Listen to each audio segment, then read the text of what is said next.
మూసీ ప్రక్షాళనపై ఎవరు అడ్డుపడినా ఆపే ప్రసక్తే లేదని ఐటీ పరిశ్రమల శాఖ మంత్రి శ్రీధర్ బాబు అన్నారు. ఈ విషయంలో విపక్షాలు సలహాలు ఇస్తే స్వీకరిస్తామని మంత్రి స్పష్టం చేశారు.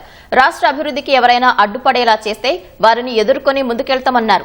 రాష్ట్ర అభివృద్ధితో పాటు హైదరాబాద్, నల్గొండ జిల్లా ప్రజలకు స్వచ్ఛ నీరు, గాలి అందించడమే ప్రభుత్వ లక్ష్యమని ఐటీ శాఖ మంత్రి శ్రీధర్ బాబు అన్నారు. కేంద్రం నుంచి రాష్ట్రానికి రావాల్సిన నిధుల్లో ఒక్క రూపాయి కూడా రాలేదన్న మంత్రి నిధులు ఇవ్వాలని కేంద్రాన్ని కోరినట్లు వెల్లడించారు. మా ప్రయత్నం అంతా కూడా హైదరాబాద్ నగరవాసులకి, నల్గొండ జిల్లావాసులకి స్వచ్ఛమైన నీరు, స్వచ్ఛమైన గాలి పీల్చే కార్యాచరణలో ఎక్కడ కూడా వెనుకాడం, ఖచ్చితంగా ముందుకు తీసుకెళ్తామని కూడా గౌరవ సభ్యులకు తెలియజేస్తామని అధ్యక్ష. ఎందుకంటే ఏదైనా మంచి పని చేస్తూ ఉన్నప్పుడు అనేక శక్తులు దాన్ని అడ్డుకోవాలని ప్రయత్నం చేస్తూ ఉంటాం. వారిని మేము ప్రజాస్వామ్యబద్ధంలో మా ఆలోచనలను తెలియజేయడానికి ప్రయత్నం చేస్తాం. వారికి ఉన్న అనుమానాలను నివృత్తి చేసే కార్యక్రమం చేస్తాం.